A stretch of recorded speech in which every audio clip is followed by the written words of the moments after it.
नमस्कार किसान भाइयों, स्वागत है आपका कृषि दर्शन के आज के अंक में। कौन कहता है आसमां में सुराख नहीं होता, एक पत्थर तो तबीयत से उछालो यारों। ये पंक्तियाँ दुष्यंत कुमार जी द्वारा लिखी बहुत ही सार्थक पंक्तियाँ हैं। इनका अर्थ है कि कोई भी कार्य कठिन नहीं होता, बस ज़रूरत है उसे सही मन और पक्के इरादे के साथ उस कार्य को पूरा करने की कोशिश करना। साथियों, कोई भी सफलता या कोई भी मुकाम हमें यूं ही नहीं मिल जाता, उसके पीछे कड़ी मेहनत, लगन और कठोर परिश्रम छिपा होता है। क्षेत्र चाहे कोई भी हो, सभी क्षेत्रों में सफलता हासिल करने के लिए कुछ न कुछ अलग हटकर और लगातार मेहनत से करने से ही सफलता प्राप्त होती है।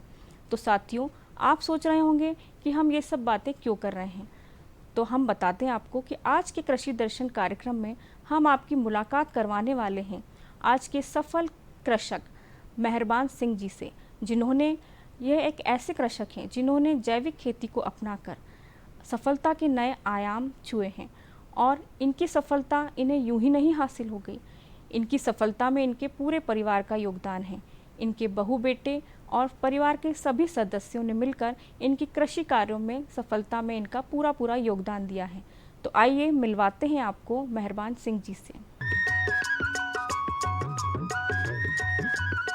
इसी से मैंने शुरुआत की। पानी नहीं था तो साहब पहले कुआं खोदा, कुआं खोद के फिर बागवानी बगीचा लगाना शुरू किया। तो गड्ढे तैयार किए, 100 पौधा आम के लगाए, 100 पौधे ही मैंने जीवित बताए। फिर 150 पौधा कदमी आंवला के लगाए, अमरूद के लगाए, सब जीवित बताए।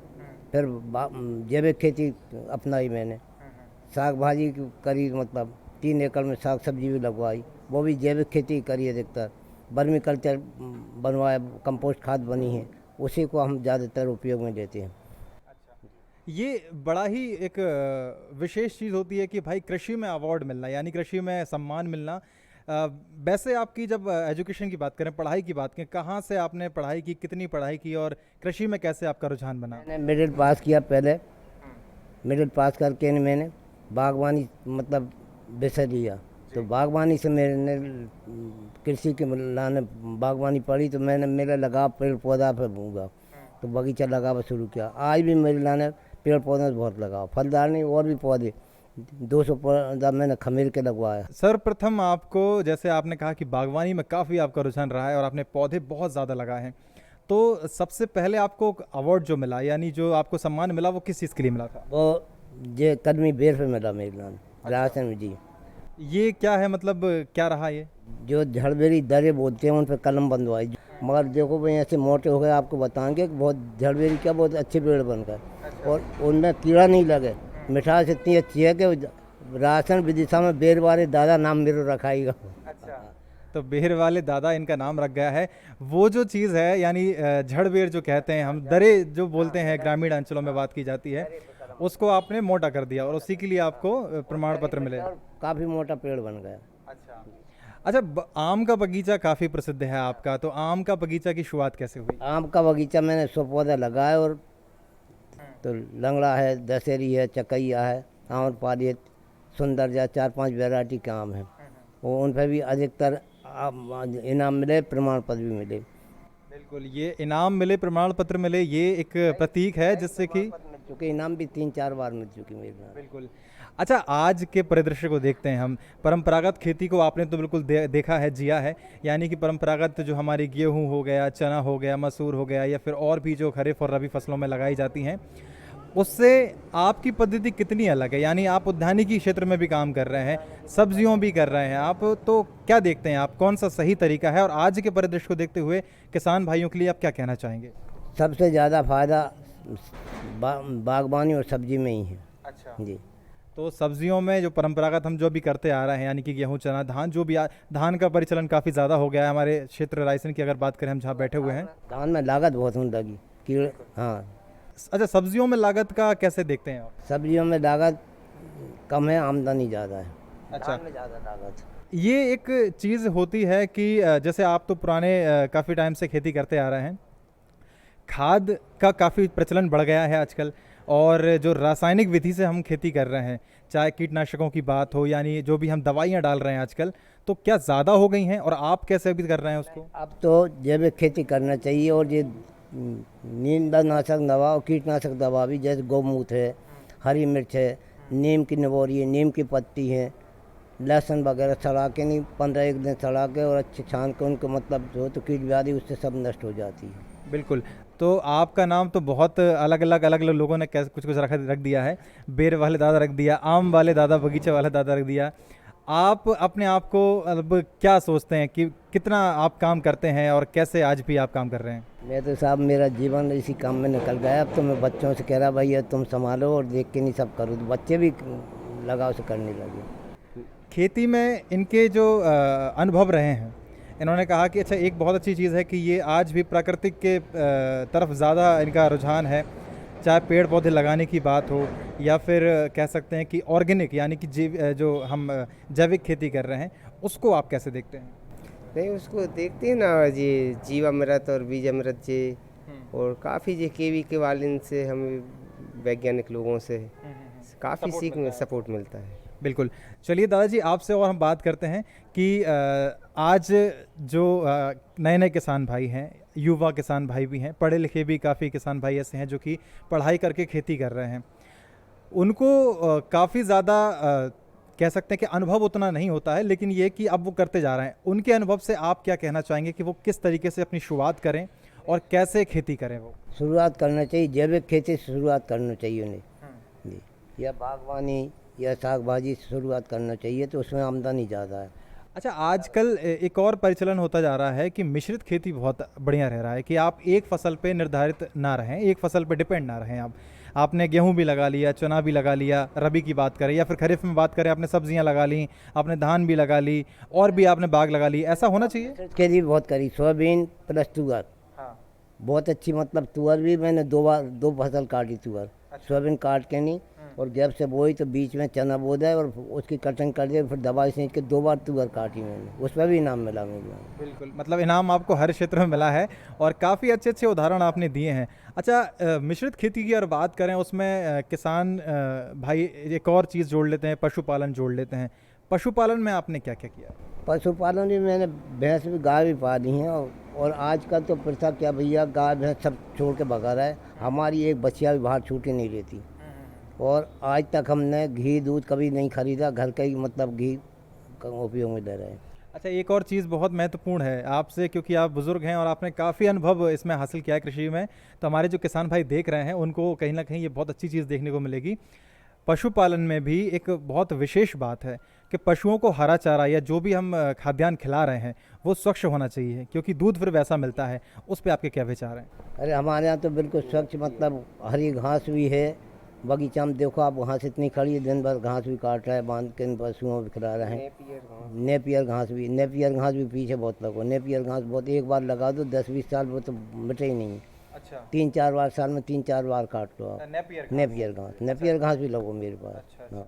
तो ये जो बातें हैं वास्तव में बहुत ही अनूठी बातें इसलिए हैं क्योंकि हमारे स्वास्थ्य के लिए ये सारी चीज़ें बहुत ज़रूरी हैं। स्वास्थ्य इसीलिए ज़रूरी है क्योंकि हम स्वस्थ रहेंगे तो कहीं ना कहीं हमारे जीवन शैली को बहुत ज़्यादा आगे की तरफ हम बढ़ा सकते हैं और कई मुकाम हासिल कर सकते। कहते हैं कि कोई भी इंसान सफल तभी होता है जब उसके पीछे कोई सपोर्ट होता है, और सफलता में बैक सपोर्ट जो होता है वो कहते हैं इंसान के नारी का बहुत बड़ा योगदान होता है। जी हाँ, हम बात कर रहे थे मेहरबान सिंह राजपूत जी से, जिन्होंने कई सफलता हासिल की हैं, लेकिन उनके पीछे क्या सपोर्ट रहा है उनकी घर की महिलाओं का, उनसे हम बातचीत करेंगे। मेहरबान सिंह राजपूत जी ने कई ऐसे अवार्ड जीते हैं कृषि में, और आप भी उनके साथ कितना काम करती हैं आपसे हम जानना चाहेंगे। वे बोलते हैं, वो काम करते हैं, उनके आदेश पे चलते हैं। अब उन्होंने जैसे कई सारे ऐसे काम किए हैं जिन्हें उन्हें सम्मान मिला है, अवार्ड मिला है, तो खेती जब करते हैं, वो किसानी जब खेत पे जाते हैं, कितना सपोर्ट रहता है आपका? खेती किसानी आप भी साथ में दिखवाते हैं या फिर कुछ भूमिकाएं बनवाते हैं, कुछ आइडियाज़ देते हैं आप उनको? वो आदेश देते हैं, वो सपोर्ट हम करते हैं। अच्छा, मतलब वो जो ऑर्डर देते हैं उसको आप पालन करते हैं, लेकिन सपोर्ट भी तो कहीं रहता होगा। देते हैं ना, सपोर्ट भी देती हैं, मतलब वो करते हैं तो हम भी साथ में बोलते हैं, करते भी हैं। अच्छा, खेत में जाने में हमें कोई दिक्कत नहीं है, हम चले जाते हैं खेत पर भी। बिल्कुल। और नहीं, ये कहते हैं ना कि जब गौ माता की सेवा भी हम करते हैं। बिल्कुल, पशुपालन में भी महिलाओं का कई ज़्यादा योगदान रहता है कितना काम रहता है, कैसे आप मैनेजमेंट करती हैं कि घर भी देखना है, उनको खाना भी खिलाना है और फिर काम भी करना है, कैसे करते हैं आप? हम कर लेते हैं, वो खेत पे जाते हैं तो गऊ माता बंधी रहती है पशु, तो उसे पानी पिलाना, उसे चारा डालना, ये काम हम कर लेते हैं घर पर। अच्छा, खाना की बड़ी भूमिका होती है, और हम बात जब से ही कर रहे हैं कि ऑर्गेनिक खाना हम लोग यहाँ पर देख रहे हैं, खाना कितना ज़रूरी है क्योंकि एक कृषक होता है वो काफ़ी मेहनत करता है, तो टाइम से खाना खाना ये भी बहुत रहता है। कैसी आपका पूरा एक शेड्यूल रहता है खाने का? खाना टाइम से खिलाना पड़ता है, बोलना पड़ता है, सुबह नाश्ता मतलब, और फिर दोपहर में खाना सब। तो मेहरबान सिंह राजपूत जी के घर पे हम आए हुए थे और उनकी जो घर की महिलाएं हैं उनसे भी हमने चर्चा की कैसे उनका दिनचर्या रहता है, कैसे वो सपोर्ट करती हैं और कैसे एक सफल कृषक को सफल बनाने में उनकी भूमिका रही है, ये हमने उनसे जाना। साथियों, कृषि दर्शन कार्यक्रम जारी रहेगा, कहीं मत जाइएगा। मिलते हैं एक छोटे से ब्रेक के बाद। अरे सुन तो।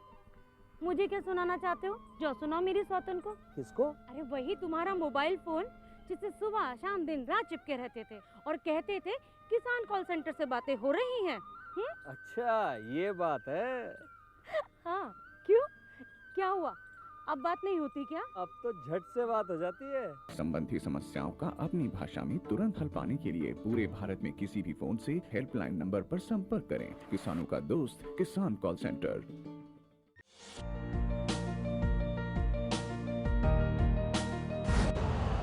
यूरिया का स्वदेशी उत्पादन 70 लाख टन बढ़ाने के लिए 6 उर्वरक संयंत्रों का उद्धार किया जा रहा है। FCIL के गोरखपुर, सिंदरी, तलचर और रामागुंडम संयंत्र, HFCL की बरौनी इकाई और BVFCL की नामरू फोर्थ। सोने पर सुहागा ये है कि देश में अब बनेगा सिर्फ नीम लेपित यूरिया, क्योंकि इससे होगा किसानों का फायदा ही फायदा। अनाज का उत्पादन 10% तक बढ़ेगा, बढ़ेगी 10 से 15% नाइट्रोजन क्षमता।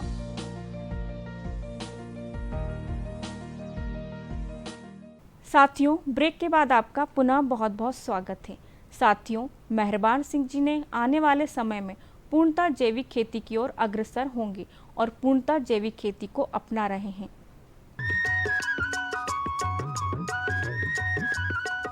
बिल्कुल। अच्छा, ये जो अपशिष्ट होता है, ये जो सफाई होती है, कचरा जो निकलता है या फिर जो हरा जितना भी ये जो खरपतवार कह सकते हैं इनको निकालते हैं, इसका इस्तेमाल कहीं कर सकते हैं हम? जिसको हम नाड़ में करते हैं, नाड़ में डालते हैं, कुछ गोबर डाल देते हैं तो इसकी जैविक खाद बन जाती है, तो फिर ये पौधों में ही उपयोग ले लेते हैं 1 साल। अच्छा, मतलब यहीं का कचरा निकाल के इसी को खाद बना के हाँ, खाद बना के अपन जैविक के रूप में इन पौधों में ही अपन खाद में उपयोग करते हैं। अच्छा, तो ये जो पेड़े आज हम देख रहे हैं ये सारे जैविक पेड़े कह सकते हैं इनको। आपने इनमें जैविक खाद का ही इस्तेमाल किया? जैविक का ही।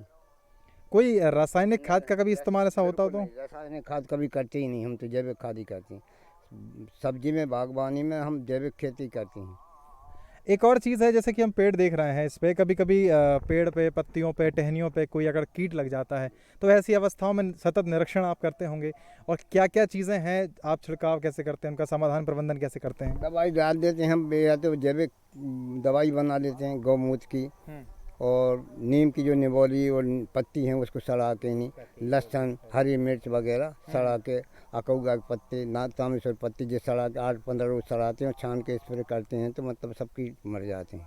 बिल्कुल, तो कहीं ना कहीं ये बहुत ज़रूरी है, और अपशिष्ट का इस्तेमाल करके ही हम अगर खाद बना लें और उसी खाद से हम जैविक तरीके से अगर फल और फूल, सब्जियां या हमारी फसल को ले लें तो बहुत ही ज़्यादा स्वस्थ ये चीज़ है हमारे शरीर के लिए और स्वच्छ भी है। जैसे कि अभी बात हमने की कि इसी का खाद बनाया खरपतवार का और इसी को इस्तेमाल कर लिया, आप ऐसे खेती में भी इस्तेमाल करते हैं कोई चीज़? नहीं, जय खाद खरपतवार का सब्जी वगैरह में भी डाल देते हैं, उससे भी लाभ मिलता है। अच्छा, ये जो आप जो गौ पालन होता है या फिर पशुपालन भी होता है कई तरीके के, तो उससे आप कितना खाद बना रहे हैं या फिर उसका इस्तेमाल यहाँ कैसे कर रहे हैं? नहीं, उसका खाद तो ये है कि 1 साल में तो पूर्ति होती नहीं पूरी ज़मीन में। एक बार इस तरफ डाला, दूसरी साल इस तरफ डाला, तीसरी साल इस तरफ डाला, तो उससे बिछा के जैविक से अच्छी फसल होती है और लाभदायक होती है। रायसेन जिले के ग्राम ढकना चपना में हम आए हुए हैं और मेहरबान सिंह राजपूत जी से हम बात कर रहे हैं, जो कि उन्नत कृषक हैं और उन्होंने किस तरीके से अपनी उपलब्धियां हासिल की उसके बारे में हम चर्चा कर रहे हैं। तो दादाजी हमारे साथ हैं और काफ़ी पुराने अनुभवों के साथ और वो अपनी जानकारियाँ दे रहे हैं। दादाजी, पहले के समय में अगर हम देखें तो उतने रोजगार हुआ करते थे और आज के समय में कितने रोजगार उत्पन्न हो रहे हैं खेती किसानी से? नहीं, पहले खेती में एक ही फसल लेते थे, गेहूं की अकेली। अब गेहूं 2 फसल ले रहे हैं, धान ले रहे हैं, सोयाबीन ले रहे हैं, गेहूं ले रहे हैं, बागवानी पेड़ पौधा लगा रहे हैं, फूलों की खेती कर रहे हैं, साग सब्जी की खेती कर रहे हैं। तो इसलिए दूसरे लोगों को भी रोजगार मिल रहा है। एक आदमी तो कर नहीं सकता, 10 आदमी लगाना पड़ेगा। फूलों की खेती में निंदाई गुड़ाई की ज़रूरत होती है, साग सब्जी में निंदाई गुड़ाई की ज़रूरत होती है, बागवानी में भी ज़रूरत होती है। तो इसलिए खेती लाभ का धंधा बन सकता है, आदमी अच्छे ढंग से करे। अच्छा, जैविक खेती करे, एक गाय से 1 एकड़ में जैविक खेती आराम से हो सकती है यदि किसान दिमाग से काम करे। क्योंकि अपन ये कचरा, नींदा, डंठल मंठल नारिफ में डाल के नहीं और ऊपर से गोबर डाल दो और थोड़ी मिट्टी के लेप लगा दो, तो एक गाय से 1 एकड़ में आराम से हो सकती है। बिल्कुल, बड़ा महत्वपूर्ण बात है। और एक और महत्वपूर्ण बात ये है कि आजकल हम देख रहे हैं कि कचरा जो प्रबंधन होता है, यानी कह सकते हैं कि जो कूड़ा कचरा जितना भी है, हम उसको खरपतवार है, हम उसको प्रबंधन सही तरीके से करें तो उसका हम इस्तेमाल सही कर सकते हैं। एक बड़ा गंभीर विषय है आज के समय में जो खरपतवार है, या फिर जो हम कह सकते हैं कि हमारी जो नरवाई है, उसका प्रबंधन बड़े गलत तरीके से हो रहा है और आग का जो लगाने का जो प्रचलन बढ़ता जा रहा है। कितना गलत कितना सही है और कैसे आप इसको देखते हैं? बिल्कुल गलत है साहब। एक तो उपजाऊ जो जीवाणु हैं वो नष्ट होते हैं और पेड़ पौधा भी जलते हैं, उससे कभी नहीं जलाना चाहिए। जो डंठल वगैरह हैं, गेहूं के जो निकलते हैं ना, उसको नाडिप में यदि, या नाडिप भी नहीं बनाओ तो गड्ढा खोद दो, गड्ढा में बड़े बड़े गड्ढा में डाल के ऊपर से थोड़ा गोबर डाल के मिट्टी से लेप दो, तो जैविक खेती बढ़िया हो सकती है, अच्छी खाद बनेगी जैविक। मगर आजकल लोग बाग क्या है, गेहूँ कटे और आग लगा देते हैं, उससे बहुत नुकसान हो रहा है, खेती बहुत ख़राब हो रही। उसका प्रबंधन की बात करें तो नरवाई प्रबंधन आप कैसे करते हैं? आप मतलब किस तरीके से आपकी नरवाई को? क्या है, वो रोटावीटर चलवा के अब तो बारीक हो जाती है। अब तो नई नई तरह तरह की मशीन आ रही हैं, तो उससे बिल्कुल रोटावीटर चला के धूल कर देती है, तो मिट्टी मिल जाती है। बायो कंपोस्ट भी छिड़काव करते हैं? हाँ, करते हैं ना, बायो कंपोस्ट करते हैं। तो ये बड़ा बढ़िया चीज़ है और इस तरीके से हमारे किसान भाई जो हैं कचड़े का इस्तेमाल करके ही खुद की खेती में इस्तेमाल करते हैं और उससे कई गुना ज़्यादा मुनाफा भी कमाते हैं, क्योंकि जो व्यय होता है हमारी दवाइयों पे होता है, हमारे छिड़काव पे होता है, तो जो रासायनिक विधि से हम जो व्यय करते हैं वो कहीं ना कहीं कंट्रोल होता है, काबू में आता है और हमारी जो लागत है वो कम हो जाती है और आय जो है निश्चित रूप से बढ़ जाती है।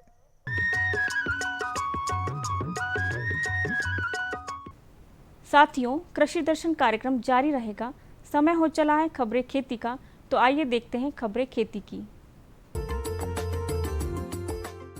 नमस्कार किसान भाइयों, खबरें खेती में आपका स्वागत है। आइए नजर डालते हैं आज की खास खबरों पर। 11.5 करोड़ टन गेहूं उत्पादन का लक्ष्य, हरित क्रांति के जनक डॉक्टर स्वामीनाथन का निधन, 1 दिवसीय प्रशिक्षण कार्यक्रम, आदिवासी कृषकों को फैलो सम्मान, धान का पंजीयन 15 अक्टूबर तक करा सकेंगे। और अब खबरें विस्तार से। देश में 2015-2016 से खाद्यान्न उत्पादन में वृद्धि का रुझान बनाए हुआ है। रबी अभियान 2023-2024 के लिए कृषि के उद्घाटन के दौरान तीसरे अग्रिम अनुमान 2022-2023 के अनुसार देश में खाद्यान्न का उत्पादन 3,305 लाख टन होने का अनुमान है, जो 2021-2022 के दौरान खाद्यान्न के उत्पादन की तुलना में 149 लाख टन अधिक है। चावल, मक्का, चना, दलहन, रेपसीड और सरसों, तिलहन और गन्ना का रिकॉर्ड उत्पादन का अनुमान है। 2022-2023 के दौरान कुल दलहन और तिलहन उत्पादन क्रमशः रिकॉर्ड 275 और 410 लाख टन होने का अनुमान है। पिछले 8 वर्षों में कुल खाद्यान्न उत्पादन 31% बढ़कर 251.54 से 330.54 मिलियन टन हो गया है। वर्ष 2022-2023 के लिए तिलहन और दलहन ने कृषि उत्पादों के निर्यात की समान रुझान का अनुसरण किया है। भारत को अनाज के आयातक से गेहूं और चावल के सबसे बड़े उत्पादक देश में बदलने में अपनी अहम भूमिका निभाने वाले देश के प्रमुख कृषि वैज्ञानिक डॉक्टर MS स्वामीनाथन का 28 सितंबर 2023 को चेन्नई में निधन हो गया। 7 अगस्त 1925 को तमिलनाडु राज्य में जन्मे 98 वर्षीय डॉक्टर MS स्वामीनाथन को देश में हरित क्रांति लाने का श्रेय दिया जाता है। स्वामीनाथन ने अपने कार्यकाल के दौरान कई विभागों में विभिन्न पदों पर आसीन होकर अपना योगदान दिया और उनकी पहचान भारत तथा विदेश में कई अग्रणी संस्थानों में निर्माता के रूप में रही है। कृषि विज्ञान केंद्र कालूखेड़ा द्वारा किसानों को आत्मनिर्भर बनाने के लिए पशुओं में कीटोसिस रोग के बारे में 1 दिवसीय प्रशिक्षण का आयोजन किया गया। कृषि विज्ञान केंद्र के डॉक्टर सुशील कुमार ने किसानों को बताया कि कीटोसिस एक चयापचयी रोग है जो पशु के ब्याने के बाद कुछ दिनों से लेकर कुछ सप्ताह में होता है। इस रोग से दुग्ध उत्पादन भी कम हो जाता है। KVK के डॉक्टर CR कांटवा ने किसानों को प्राकृतिक खेती के बारे में विस्तार से बताया। इस प्रशिक्षण में लगभग 40 किसान उपस्थित रहे। आदिवासी कृषकों को फेलो सम्मान जवाहरलाल नेहरू कृषि विश्वविद्यालय जबलपुर ने अपने 60वें स्थापना दिवस के अवसर पर आदिवासी महिला कृषक बिस्सोबाई धुर्बे ग्राम धाड़ गांव घोड़ा डोंगरी को महिला कृषक फेलो सम्मान से सम्मानित किया। महिला कृषक बिस्सोबाई को कृषि से आय में वृद्धि के लिए अपनाए गए एकीकृत कृषि मॉड्यूल के लिए सम्मानित किया गया। रामकिशोर कहार ग्राम सिलपटी शाहपुर को मशरूम बीज स्पान प्रसंस्करण एवं मशरूम उत्पादन को आदिवासी महिला कृषकों के मध्य लोकप्रिय बनाकर उनकी आय वृद्धि के लिए किए गए कार्यों के लिए कृषि फेलो सम्मान से सम्मानित किया गया। कृषि विभाग द्वारा खरीफ 2023 में किए गए कृषक हितैषी कार्यक्रम एवं आगामी रबी फसल हेतु प्रगतिशील कृषकों द्वारा अपने अनुभव साझा करते हुए कृषक रघुवीर भादे द्वारा बताया गया कि प्राकृतिक खेती अपनाने से उनकी लागत शून्य हुई है तथा मृदा की दशा में भी सुधार आया है।